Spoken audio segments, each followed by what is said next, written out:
Bonjour à tous, la Caisse nationale de prévoyance sociale CNPS fait le bilan de ses activités pour l'année 2015. Il est jugé positif avec notamment la hausse de l'allocation familiale. Les responsables s'engagent à améliorer davantage leurs prestations. L'axe Dimbokro-Bokanda, long de 52 km, est aujourd'hui dans un état de dégradation avancée. De ce fait, Bokanda, ex-capitale du cacao, est pratiquement enclavée. Les populations appellent à l'aide. Et puis, au moins 15 morts, la tempête de neige Jonas a balayé l'est des États-Unis d'Amérique et paralysé plusieurs grandes villes dont New York et Washington. Les aéroports sont restés fermés ce dimanche. Nous sommes dimanche 24 janvier, bienvenue dans le 13h. Merci de nous suivre sur RTI 1. La prostate est une glande de l'appareil génital masculin. Sa fonction principale est de sécréter une partie du liquide séminal, l'un des constituants du sperme, et de le stocker. Cet organe connaît cependant des affections, dont la plus grave est le cancer de la prostate. Les hommes se posent souvent pas mal de questions, notamment les causes, les symptômes ou encore le traitement. Nous sommes aujourd'hui avec le docteur Cissé, il est urologue. Il va répondre à toutes ces questions. Bonjour docteur Loseni Cissé. Bonjour madame Fofana. On vous retrouve tout de suite après le point de l'actualité. Il a participé au 46e Forum économique de Davos en Suisse. Le Premier ministre ivoirien est rentré à Abidjan hier samedi. La rencontre de haut niveau a vu la participation d'environ 2500 invités. Alexis Ouedraogo. Parti prendre part au 46e Forum économique de Davos en Suisse du 21 au 23 janvier, le Premier ministre Daniel Kablan-Duncan a regagné Abidjan. À ce forum, Daniel Kablan-Duncan, qui a représenté le président de la République Alassane Ouattara, a eu plusieurs entretiens au cours desquels des questions liées à l'énergie, aux finances et l'aéroportuaire ont été abordées. Il a également eu des rencontres avec le président de la Banque africaine de développement et des responsables d'entreprises. Une mission fructueuse selon le Premier ministre Daniel Kablan-Duncan. Nous avons reçu les responsables de Nestlé qui sont venus nous voir d'une part pour confirmer au président de la République une rencontre internationale qui va avoir lieu ici au mois de mai, le 25 février 2016. Nous allons avoir une rencontre avec tous les usiniers du monde qui sont intéressés par le cacao ici à Abidjan.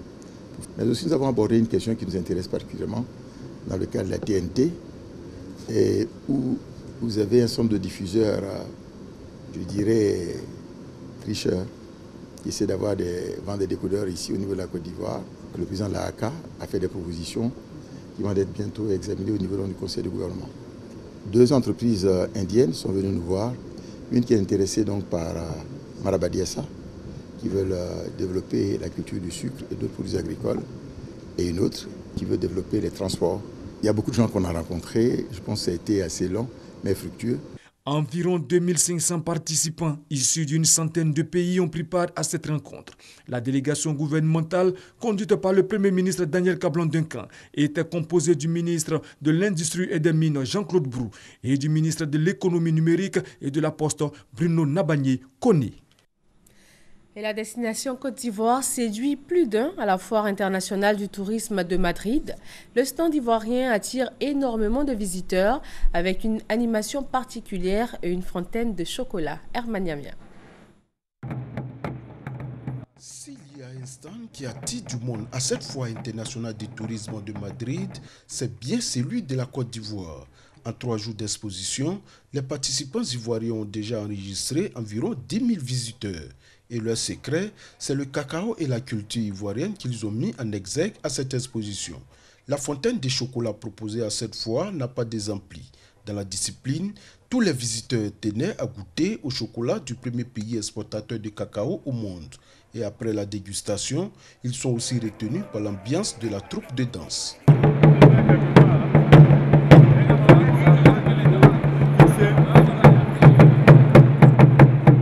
Des séances photos avec les danseurs et surtout les échanges avec les exposants ivoiriens ont pu convaincre de nombreux visiteurs de choisir la destination Côte d'Ivoire pour leurs futures vacances et aussi pour des affaires. Oui, j'aimerais bien.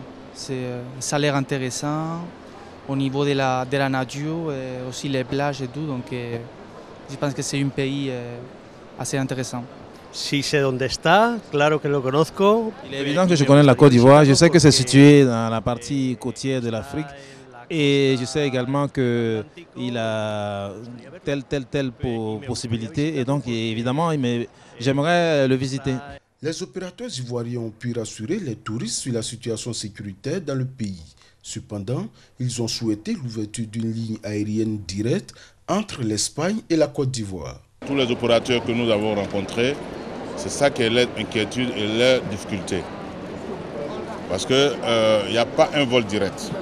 Et les prix sont encore plus chers en passant par d'autres pays pour arriver au pays. La question est en voie d'être résolue si l'on s'en tient à la rencontre que le ministre ivoirien du Tourisme a eue avec le président de la Chambre de commerce et d'industrie de Madrid. La Caisse nationale de prévoyance sociale, CNPS, fait le bilan de ses activités pour l'année 2015. Il est jugé positif. Les responsables de l'institution s'engagent à améliorer leurs prestations pour mieux répondre aux attentes des populations. Dramos Kone, Pargas reconnaît. Le personnel de la CNPS, Caisse nationale de prévoyance sociale, heureux de son conseil d'administration et de sa direction générale. Les agents de cette institution l'ont signifié au cours de la cérémonie bilan des activités 2015. Ils se disent fiers des efforts consentis par leurs responsables par la mise à jour des primes d'ancienneté, des grilles de salaire et de bien d'autres acquis, des doléances formulées les années antérieures. Depuis que vous avez été investi par la confiance des autorités de ce pays à travers le conseil d'administration de la CNPS, vous êtes la fierté de l'ensemble des travailleurs de l'institution. Les responsables de la CNPS, tout en saluant la qualité du travail du personnel, n'ont pas manqué d'indiquer le bon comportement des principaux indicateurs de performance de l'institution, notamment les assureurs sociaux du secteur privé, dont le taux de réalisation des prévisions des déclarations de cotisation qui est passé à 103,5% et le recouvrement des cotisations sociales à 97,91%. Et ce n'est pas tout. Au niveau des paiements, la régularité enregistrée dans la perception des différents droits par les assurés sociaux s'est poursuivie et la décision prise par le conseil d'administration d'augmenter le montant des allocations familiales, qui est passé de 1 500 à 2 500 francs par mois et par enfant, a été très appréciée par les bénéficiaires de cette branche. Remise des cadeaux responsables, danse, humour, des temps forts qui ont marqué cette cérémonie bilan des activités 2015 de la Caisse nationale de prévoyance sociale. L'autonomisation des femmes, l'amélioration des conditions féminines, des sujets qui réunissent en ce moment 6 pays africains dont la Côte d'Ivoire. L'objectif est de doter les femmes de mécanismes efficients pour générer des ressources. Jean-Jacques Kwame. Comment permettre aux femmes l'accès aux services sociaux de base comme l'éducation, la santé et d'avoir plein pouvoir en ce qui concerne le planning familial? C'est pour répondre à ces questions qu'une rencontre régionale s'est tenue à Abidjan.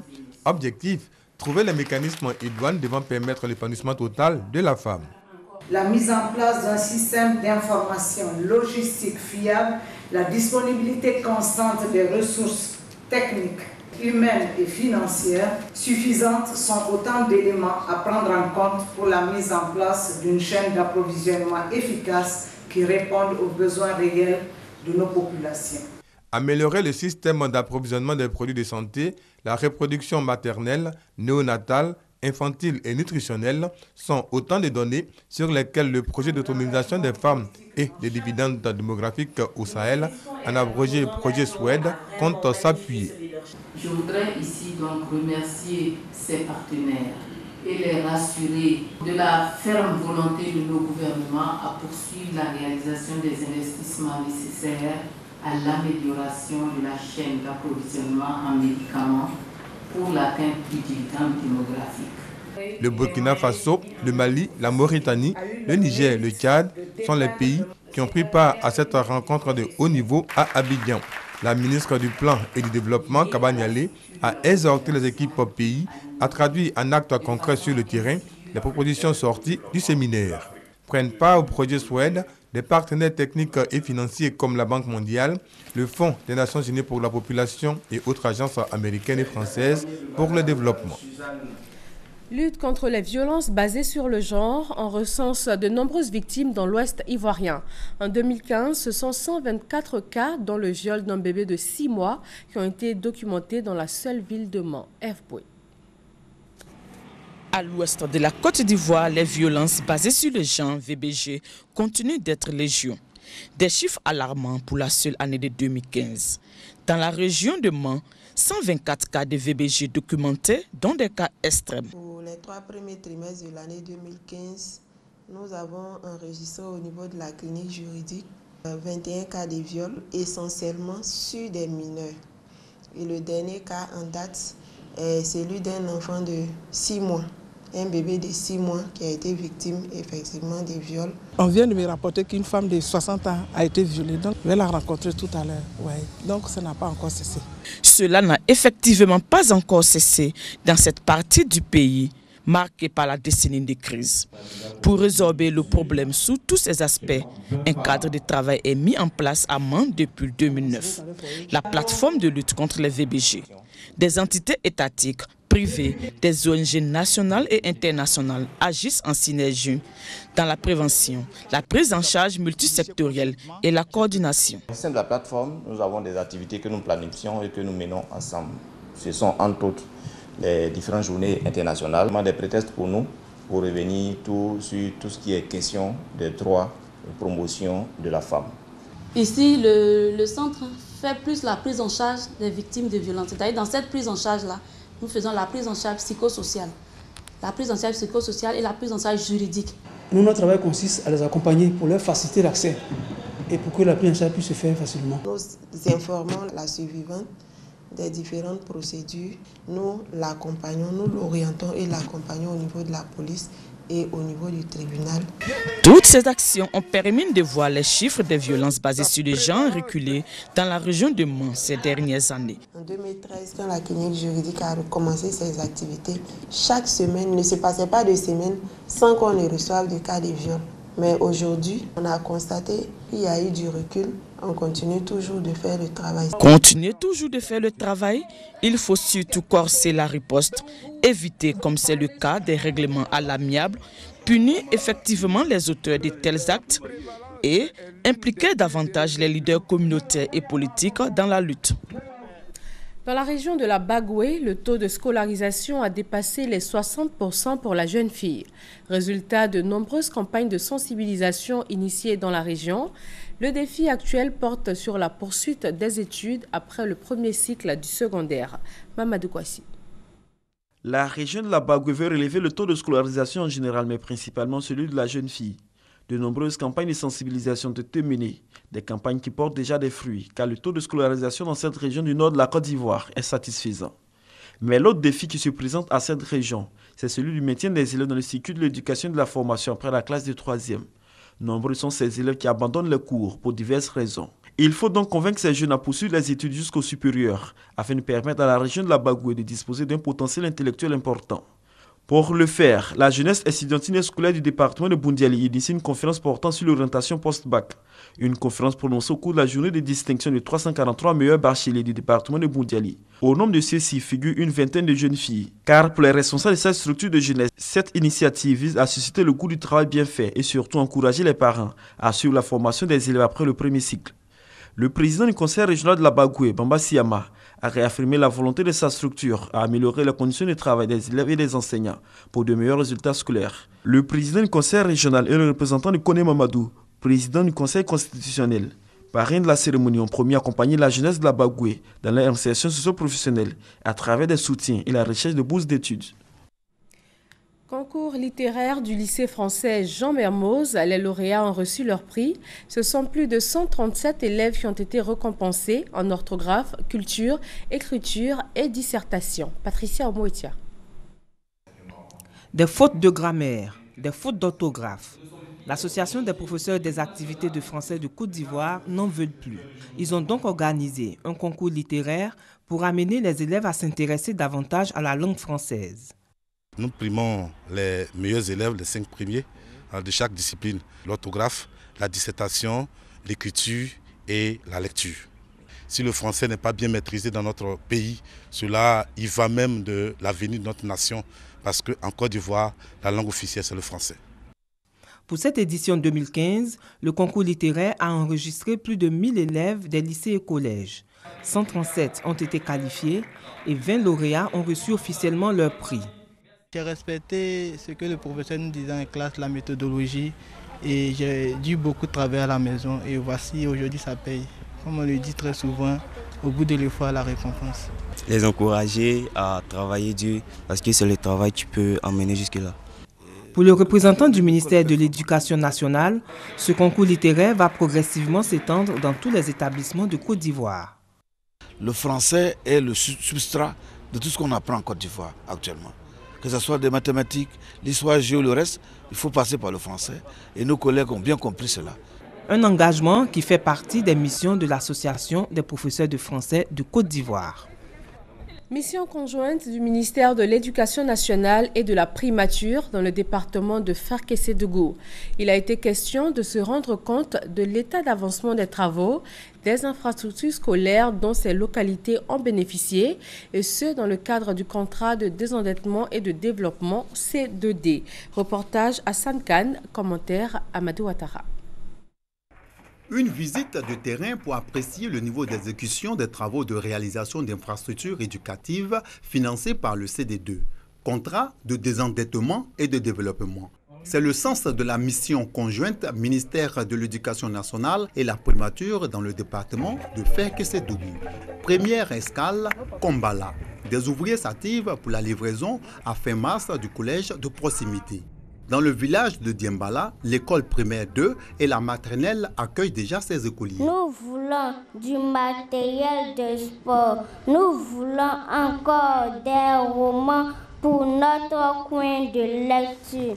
Des doléances bien notées par les émissaires du gouvernement. Ils se félicitent de l'état d'avancement des travaux. C'était pour nous un défi de contribuer à la réduction des coûts de construction des classes.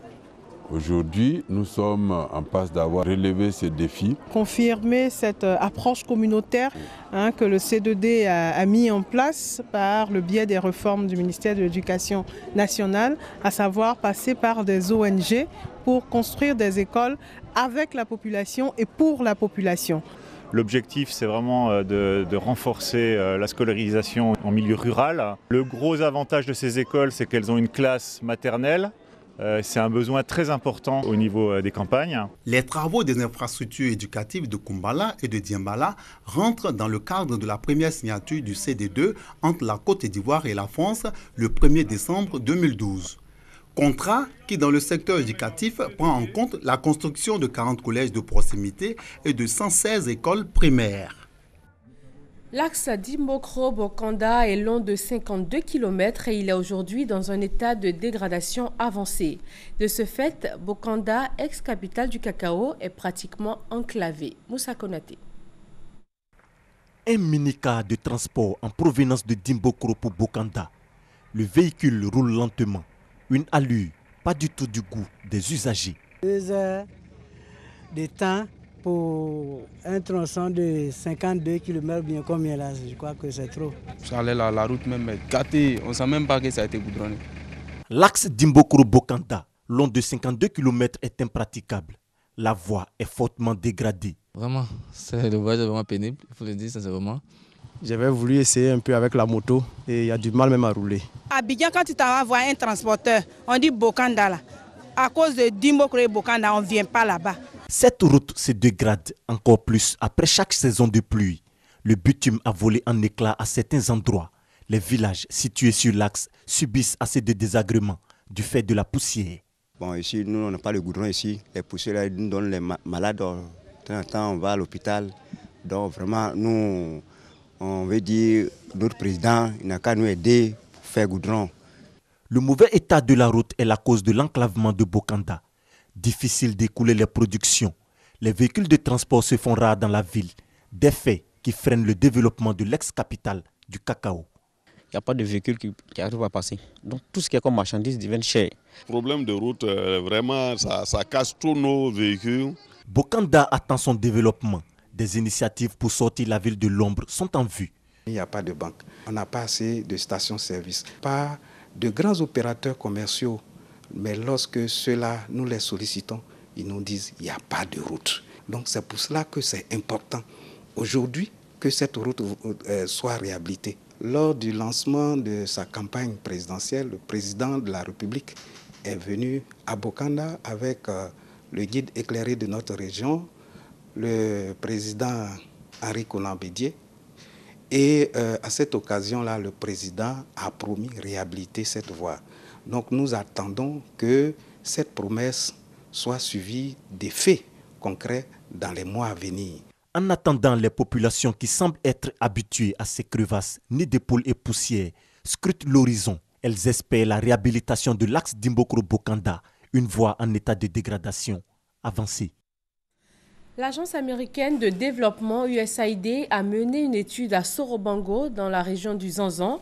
À terme, l'USAID sensibilise sur les services publics prioritaires à améliorer dans la localité. Mamadou Kwasi. Sorobango. Nous sommes dans le nord-est de la Côte d'Ivoire, dans le département de Bondoukou. Ici, l'agence américaine de développement a identifié des services publics insatisfaisants à améliorer, en priorité en raison de leur urgence.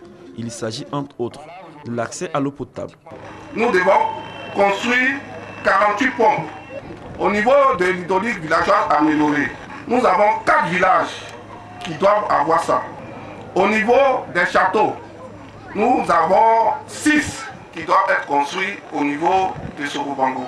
La question des infrastructures routières a été également abordée au cours de cette rencontre avec les populations.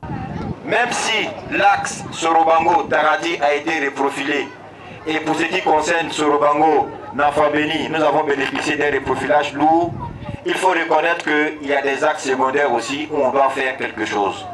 Il y a des axes qui ne sont pas forcément sur l'axe principal, mais qui relient Sorobango à d'autres villages où il faut faire quelque chose. Le député de Sorobango, Mohamed Ouattara, s'est voulu rassurant. L'USAID et les autres partenaires au développement aideront les autorités locales dans le cadre d'amélioration des conditions de vie des populations, et ce, par des projets d'investissement. La modernisation de l'agriculture ivoirienne au cœur d'une rencontre des acteurs du domaine. En la matière, le programme de productivité agricole en Afrique de l'Ouest a présenté ses technologies aux acteurs du monde agricole. Eugène Atoubé. Des visiteurs à la découverte d'innovations technologiques exposées, mises au point pour la transformation des produits agricoles.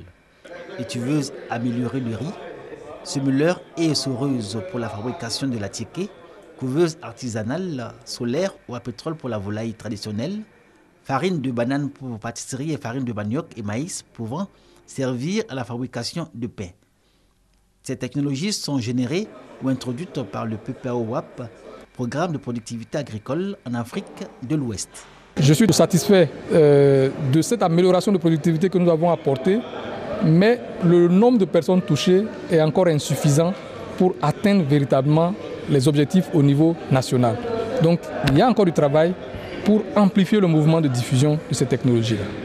150 personnes, décideurs, acteurs du secteur agricole et chercheurs ont eu contact avec les technologies générées ou introduites par le PPAO-WAP à travers visites guidées, rencontres d'échanges et dégustation des mets préparés à base de farine de banane et de manioc, de mangue séchée, de nouvelles variétés de maïs diffusées par le programme. Un moment de communication et de promotion à la clé, la diffusion de ces technologies au profit des bénéficiaires. Je vous exhorte à vous approprier l'ensemble des technologies et en faire un bon usage pour le bonheur des populations rurales. À ce jour, le WAP-PPAO a diffusé ou introduit une trentaine de technologies en liaison avec le Système national de recherche agronomique, le CNRA, la NADER et les universités. Le défi aujourd'hui reste la mise à échelle de la diffusion de ces technologies, que ce soit dans la production et la transformation des produits agricoles et d'élevage. À Kofi Amonkro, sous-préfecture du département de Prikro, la culture de l'anacarde est devenue un véritable moyen de lutte contre l'exode rural. La professionnalisation et l'organisation de ce secteur pourraient être une clé pour l'insertion des jeunes partout dans le pays. Le reportage de Soro Corona est commenté par Charles Tatou. 625 000 tonnes de noix de cajou produites en 2015, soit un bond de plus de 11%. Production qui fait de la Côte d'Ivoire le premier producteur mondial devant l'Inde. Toujours selon le Conseil du coton et de l'anacarde, cette spéculation est le 4e produit de rente après le cacao, le café et l'EVA, détrônant ainsi le palmier à huile. À Kofi Amokro, dans le département de Prikro, la culture de l'anacarde est un véritable moyen de lutte contre l'exode rural. Plus de 2000 jeunes et femmes ont renoncé d'aller chercher le bonheur sur d'autres cieux au profit de ce produit. On ramasse un anacarde, je suis bien payé. 3 000 et puis 4 000, 5 000, 6 000. Nous sommes les contractés. Où on te paye bien, c'est là-bas que tu cherches pour partir là-bas. Donc là, j'ai entendu son nom qui paye bien les travailleurs. Plus de 50 coopératives issues de 20 villages du département de Prikro vivent de cette culture. Cela grâce au chef de village de Kofi Amokro, Nana Anzankmaïn 3. Elles ont 6 000 francs par sac. Alors si, imaginez-vous un village qui ramasse 200 sacs, ça fait 1 200 000. Et vous avez à peu près 50 coopératives qui travaillent dans le champ. Ces jeunes et femmes travaillent sur une superficie de 150 hectares pour une production de 186 tonnes en 2015. L'introduction de l'anacarde a contribué à augmenter le taux de la scolarisation dans le pays en don. Ça nous permet de mettre nos enfants à l'école. Avant, on avait des problèmes. Donc, il n'y avait pas ça. À la rentrée, on lui dit, il nous aide. Donc tout ça, ça nous donne le courage de mettre nos enfants à l'école. Vous donnez 20% pour la scolarisation. Vous voyez ce que ça représente chaque année? L'action de Nana Zankmaï 3, offrant plusieurs emplois aux jeunes et femmes, est appréciée par d'autres cadres qui veulent bien suivre son exemple. Ce sont des clés de solutions pour aller à l'émergence qu'ils nous proposent. Ici, c'est du concret, c'est un système. Nous, on est venu apprendre, on est en train d'essayer aussi de notre côté. Le secteur de l'anacarde fait vivre environ 2 500 000 personnes, occupe près de 250 000 producteurs et a rapporté 337 milliards de francs CFA au pays. L'organisation et la professionnalisation de ce secteur pourvoyeur demeure une solution pour la résolution de l'épineux problème de l'emploi des jeunes en Côte d'Ivoire. Le Centre Évangélisation pour toutes les nations fait des dons aux pensionnaires de la pouponnière de Boaké. Au-delà des vivres et non-vivres, les membres de cette église entendent apporter leur affection aux enfants abandonnés et orphelins de cette structure spécialisée. Ouattara Djeneba, Kader Sogodogo. L'ONG Eukame, qui signifie en langue baoulé, est dans les au secours des malades mentaux du centre Saint-Camille, ici au centre hospitalier et universitaire de Boaké. Les membres de cette organisation viennent de faire don de vivres et de non-vivres aux pensionnaires de ce centre, dons composés d'effets vestimentaires, de produits alimentaires et sanitaires. À travers ce geste d'humanisme et de portée sociale, l'ONG Eukame traduit son affection et sa solidarité à ces handicapés psychiques. Nous avons décidé de faire un don aux pensionnaires de centre Saint-Camille parce qu'il y a un adage ivoirien qui dit « tout près n'est pas loin ». Avant de penser loin, il faut d'abord penser à ceux qui sont proches de toi. Et comme nous travaillons au sein du CHU et que nous savons qu'il y a des pensionnaires, des personnes démunies qui se retrouvent au sein du CHU, nous avons donc décidé de mener notre action au sein du CHU. L'ONG Eukame a été mise en place par un collectif d'étudiants en médecine pour venir en aide aux personnes vulnérables. Elle a déjà posé des actions sociales en faveur des détenus de la prison civile de Boaké. Le centre Saint-Camille du CHU de Boaké, réservé aux femmes, compte plus de 100 malades.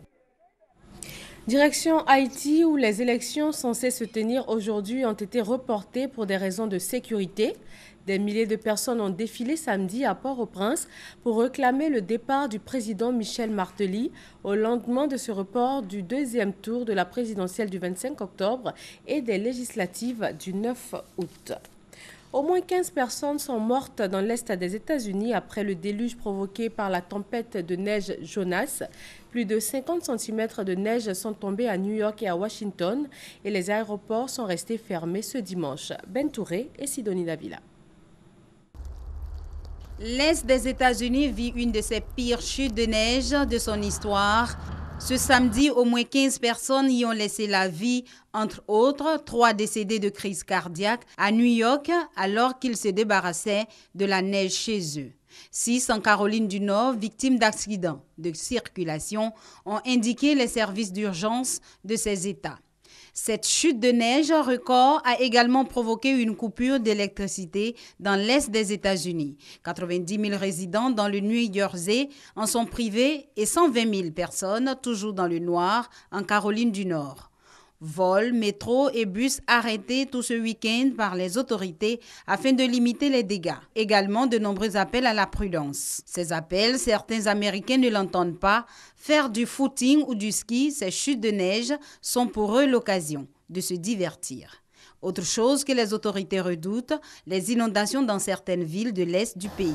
Il faudra attendre la fin de la chute de neige, probablement ce dimanche, avant que l'opération de déblaiement ne soit entamée et que Jonas, le nom donné à la tempête, ne soit plus qu'un mauvais souvenir.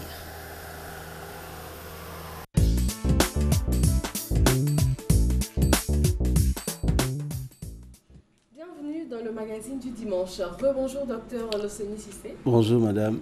Alors avec vous, nous allons parler d'un sujet qui intéresse essentiellement les hommes avec petite H. Il s'agit de la prostate, mais tout d'abord, vous êtes urologue. On imagine déjà que votre spécialité concerne l'appareil urinaire, mais dites-nous plus sur l'urologie.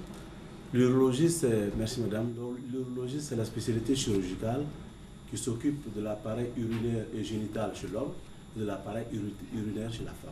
D'accord, on va rester dans les définitions. Et c'est dans un sujet de Abou Sanogo que nous allons avoir des précisions sur cet organe qu'est la prostate. La prostate est une glande qui se situe sous la vessie des hommes et qui entoure une partie du canal de l'urètre. Son principal rôle est de produire un liquide qui fait partie de la composition du sperme. La prostate est sous l'influence des hormones sexuelles. Plusieurs troubles peuvent toucher la prostate. L'hypertrophie bénigne de la prostate, aussi appelée hyperplasie ou adénome, la prostatite et le cancer de la prostate. Il est courant à partir de 50 ans que la prostate d'un homme grossisse. Il s'agit de l'hypertrophie bénigne de la prostate. Parfois, elle grossit tant qu'elle s'appuie sur le canal de l'urètre, entraînant des difficultés à uriner. La prostatite est une inflammation de la prostate qui peut toucher un homme à n'importe quel âge. Elle est souvent causée par une infection. Les femmes ont un équivalent de la prostate masculine qu'on qualifie parfois de prostate féminine. Il s'agit des glandes de Skene. En somme, la prostate joue un rôle dans la production du sperme, en produisant un liquide, le liquide prostatique. Plus vite on le découvre, mieux on peut le soigner. Docteur, nous venons de voir qu'il y a 3 types d'affections liées à la prostate. En Côte d'Ivoire, quels sont les chiffres en la matière? Madame, avant de répondre à votre question, il serait intéressant que nous fassions un rappel anatomique succinct. La prostate est une glande masculine qui est indispensable à la fertilité. Et comme on a dit dans le reportage, elle est juste située en dessous de la vessie et en connexion par les canaux éjaculateurs et les vésicules séminales. Le liquide séminal est sécrété et ce liquide séminal est très important pour la vie des spermatozoïdes. Et c'est la prostate, lors de l'éjaculation, lors de l'orgasme, qui se contracte et projette le sperme dans l'urètre, ce qui entraînera bien sûr des conséquences que nous savons. Donc, sans prostate, la procréation chez l'homme devient presque impossible. Alors quand on entend dire j'ai la prostate? Justement, heureusement que j'ai la prostate, c'est pour cette raison que j'existe. D'accord, donc c'est plutôt une confusion avec le nom des maladies. Exactement. Comme vous l'avez dit, la prostate peut faire l'objet de 3 types de maladies. La première maladie, c'est la prostatite, c'est l'inflammation ou l'infection de la prostate. La deuxième maladie, c'est ce qu'on appelle l'hyperplasie, c'est l'adénome de la prostate, c'est une tumeur bénigne. Et ensuite, plus grave, c'est le cancer de la prostate, avec toutes les complications que ça peut entraîner. Maintenant, alors, on va revenir d'abord sur les chiffres en Côte d'Ivoire en la matière, nous en parlions. Parler de chiffres en la matière, c'est difficile.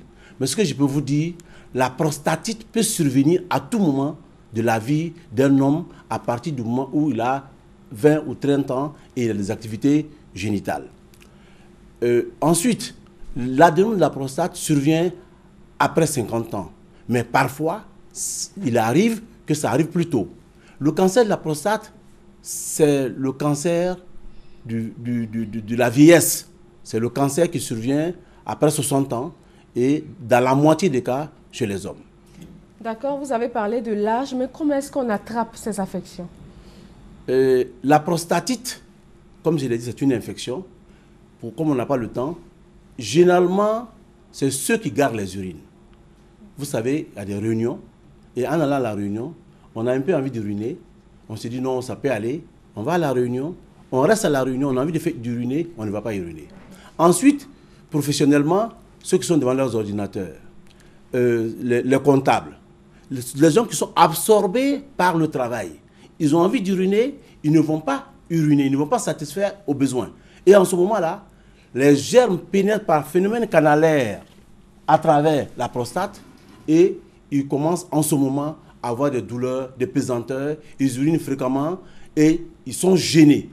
Mais là, en ce moment, ils viendront pour une fièvre, pour des frissons, parfois même les urines peuvent se bloquer et en ce moment il faut faire une prise en charge.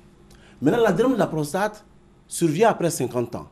Là, son développement se fait juste à côté de l'urètre. Dans la zone périurétrale, la glande prend du volume et en ce moment comprime l'urètre et on a une pollacurie. La pollacurie, c'est quoi? C'est une miction fréquente d'urine, mais en petite quantité. En ce moment, faites la différence entre la polyurie qui existe chez le diabétique, qui urine fréquemment, mais en grande quantité, et celui qui présente une obstruction sous-vésicale. Là, c'est la pollacurie. Cette pollacurie, pendant la nuit, la personne peut se lever 4 fois, 5 fois pour uriner. Chaque fois qu'il urine, il a l'impression que tout n'est pas sorti. Il pousse, mais il n'arrive pas à satisfaire. Finalement, même parfois, on dit qu'il pisse sur ses bottes. À la phase grave, c'est la rétention aiguë d'urine, le syndrome du pisser ou mourir. Maintenant, le cancer de la prostate, c'est quand même un cancer plus grave. En ce moment, la personne peut maigrir, peut avoir une anémie, et quand elle urine, il y a du sang là-dedans. Parfois, au niveau de l'éjaculat, il peut y avoir du sang qu'on appelle une hémospermie, ainsi de suite, une hématurie quand il y a du sang. Donc, en ce moment, ce qui est grave, dans toutes ces affections que je viens de citer, malheureusement, nos parents consultent tard. Ils ne viennent qu'à la phase grave. Et là, la prise en charge devient encore plus douloureuse. Pourtant, dès le départ, quand on a des signes urinaires, il faut venir consulter le médecin. Un médecin généraliste peut vous examiner et il va vous interroger sur les signes que vous présentez. En fonction de la gravité des signes, après, il va vous faire un examen. Le seul examen qui permet d'accéder à la prostate, c'est le toucher rectal.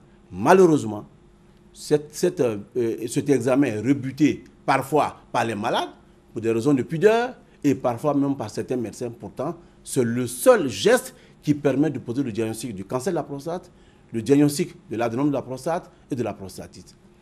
Quand vous faites un toucher rectal chez un patient qui est couché avec un liquide bien lubrifié, ce toucher, il est indolore. Quand vous partez à l'intérieur du rectum, vous constatez que la prostate est plate. En principe, la prostate n'est pas accessible au doigt parce que le poids, c'est environ 20 à 25 grammes. Maintenant, dans la prostatite, cette prostate a augmenté de volume et dès que vous touchez, la personne sursaute de douleur. C'est la douleur au toucher rectal. Et à partir de ça, vous avez le diagnostic de prostatite et les traitements antibiotiques permettent de résoudre le problème. C'est un traitement médical purement simplement, on n'opère pas. L'adénome de la prostate, quand vous fermez votre pouce, quand vous appuyez, comme un ballon de ping-pong, c'est rénitant, c'est régulier et la régularité fait que vous ne percevez pas de nodules. Ça ne fait pas mal, mais c'est augmenté. La prostate, dans l'adénome de la prostate, le volume qui était de 25 grammes peut aller jusqu'à 100, 200 grammes. Et c'est en ce moment-là que les signes urinaires de compression de l'urètre vont s'exprimer. Dans le cas du cancer de la prostate, quand vous touchez, la prostate est dure comme une pierre. Ou bien, il y a des nodules qui sont enchâssés dans la prostate. À partir de ce moment, le médecin va encore pousser ses examens en faisant une échographie, qui peut être une échographie suspubienne ou transrectale, et faire aussi un dosage de PSA. Le PSA, c'est un antigène spécifique prostatique qui est sécrété par la prostate, et ce taux ne doit pas excéder 4 nanogrammes. Mais parfois, dans l'adénome de la prostate, ça peut augmenter, dans la prostatite, ça peut augmenter, mais dans le cancer de la prostate, c'est le premier élément de suspicion du cancer. Et en ce moment, on est obligé de faire une biopsie prostatique qui va confirmer le diagnostic du cancer de la prostate et finalement, vous êtes obligé de prendre en charge ce malade. Donc, si on se résume, excusez-moi, la prostatite, c'est un traitement médical. L'adénome de la prostate, c'est un traitement chirurgical ou médical. Le cancer de la prostate, c'est la chirurgie, c'est la radiothérapie, c'est l'hormonothérapie. D'accord, vous avez donc parlé du dépistage, du diagnostic, du traitement. Mais avant, est-ce qu'on peut prévenir ces affections? Est-ce qu'une hygiène de vie peut les éviter, par exemple? Merci, madame, de cette question. La prostatite peut être évitée par une bonne hygiène de vie. Il faut, dès que vous avez envie d'uriner, allez-y uriner. Après les rapports, il faut uriner. Buvez suffisamment d'eau. Normalement, il est conseillé de boire entre 2 litres et 3 litres d'eau du matin jusqu'à environ 13h midi pour éviter que la nuit, vous allez fréquemment uriner. Parce que si vous buvez beaucoup d'eau, c'est normal que vous urinez. C'est physiologique. Mais pour faire la différence entre ce qui est pathologique et ce qui est normal, c'est de boire suffisamment d'eau jusqu'à un certain moment pour évacuer ces urines pour que la nuit, vous ne soyez pas gêné. En principe, un homme normal, quand il se couche à 21h ou 23h, jusqu'à 5h, 6h du matin, il ne doit pas se lever pour uriner. Mais quand vous avez ces problèmes-là, vous urinez fréquemment 4 fois, 5 fois, 6 fois. L'adénome de la prostate, ça c'est le vieillissement de la cellule.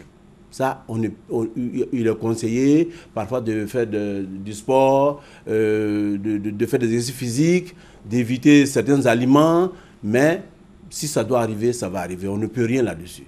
Le cancer de la prostate, on ne connaît pas ses origines, mais on sait qu'il y a des facteurs favorisants. Par exemple, l'âge. À partir de 70 ans, près de 90% des personnes feront un cancer de la prostate. Il y a aussi la fratrie. Si dans votre famille, certains ont fait présenter le cancer de la prostate, vous avez 2 fois plus de chances de faire un cancer de la prostate. Parfois aussi, c'est la race. La race asiatique présente moins de cancers, c'est des études qui l'ont dit, la race asiatique présente moins de cancers que la race blanche et la race noire. Voilà un peu les origines qu'on peut. Sinon, pour éviter ces affections, ce n'est pas, sauf la prostatite, par une bonne hygiène de vie. Voilà. Vous avez parlé de 90% de personnes qui sont atteintes de prostate à partir d'un certain âge. Est-ce à dire qu'on peut vivre avec le cancer de la prostate sans grand dommage? C'est possible, tout dépend de l'agressivité du cancer. Il y en a qui mourront de leur cancer de la prostate sans qu'on le sache. Il y en a aussi qui présenteront les signes graves dès le début. Ça dépend de l'agression de la tumeur. Le cancer de la prostate est un cancer grave. Parce que c'est un cancer osséophile. Ça bouffe les os. Par exemple, vous êtes en train de marcher, vous faites un petit faux pas, vous avez une fracture. Parfois, ce sont les circonstances de découverte de la maladie. Et c'est un cancer qui saigne. J'ai parlé d'hématurie. J'ai parlé de hémospermie, du sang dans le sperme. Donc, c'est un cancer qui peut aller jusqu'à une anémie. Parce que le saignement peut être un saignement grave. Et donc, ce sera les signes de découverte. Et parfois, c'est parfois des toux. Vous êtes amaigri, vous toussez, on fait une radio pulmonaire, on constate qu'il y a des métastases au niveau du poumon. Donc, c'est une affection grave. Et donc, il faut consulter. Il est conseillé, après 50 ans, 60 ans, de consulter au moins une fois un médecin pour vous faire un bilan hydrologique pour que la découverte soit précoce. Précocement découvrir la maladie, mieux le traitement permettra de juguler les complications. Donc en Côte d'Ivoire, quelles sont les structures qui existent donc, pour la prise en charge de ces affections-là ou bien même pour le dépistage? Normalement, en matière de cancer de la prostate, on ne fait pas de dépistage tout azimut. Oui. Okay? Il est conseillé de consulter, mais faire le dépistage à l'échelle nationale, ce n'est pas encore arrêté. Mais aujourd'hui, vous avez un service d'urologie au CHU de Cocody, vous avez un service d'urologie au CHU de Treichville, vous avez un service d'urologie à Boaké. Alors une question qui revient très souvent, est-ce qu'une personne atteinte de ces différentes affections de la prostate, est-ce qu'elle peut avoir une vie sexuelle normale? Ce que je vais dire d'emblée, c'est que la sexualité n'a rien à voir avec la prostate. Mais la prostate, avec la description que je viens de faire, peut retentir sur la qualité de la sexualité. Par exemple, quelqu'un qui a une prostatite, il a mal. Quand il a des rapports, il a mal, il a des douleurs. Donc, ça va gêner sa sexualité. Le fait que quelqu'un qui a une adénome de la prostate, le fait qu'il n'urine pas bien, peut retentir sur la qualité de sa sexualité. Celui qui est porteur d'un cancer de la prostate, c'est la même chose. Donc, ça peut retentir sur la qualité de la sexualité, mais ce n'est pas l'origine d'une impuissance. Quelqu'un qui a une prostatite peut être gêné, mais peut rentrer en érection et avoir des rapports. Mais simplement, ces rapports seront douloureux. Quelqu'un qui a été opéré d'un adénome de la prostate, là, c'est très important. Je vous ai dit tout à l'heure que la prostate est traversée par les canaux éjaculateurs. Donc, quand on enlève, pas toute la prostate, on enlève l'adénome, c'est-à-dire la glande, c'est comme si vous enlevez la pulpe de la mandarine et vous laissez la coque. En ce moment-là, il y a un phénomène qui va arriver, c'est la stérilité. Parce que la disparition des canaux éjaculateurs vont faire que lors des rapports, lors de l'orgasme, l'homme va avoir l'orgasme. Mais le liquide qui va sortir sera éjecté dans la vessie et c'est au moment d'aller uriner que le sperme sera mélangé aux urines. Par ce mécanisme, il devient stérile. Mais il peut avoir des rapports sexuels. Normaux. Merci, docteur Losteni Cissé, urologue. Nous venons de parler avec vous de la prostate et des maladies liées à cet organe masculin. Il en ressort qu'il faut avoir une bonne hygiène de vie. Il faut venir à l'hôpital dès que les premiers symptômes se présentent. Merci bien à vous. Merci à vous tous de nous avoir suivis. Un nouveau journal à 20h avec Ali Diarasouba sur RTI 1. Très bon dimanche à tous.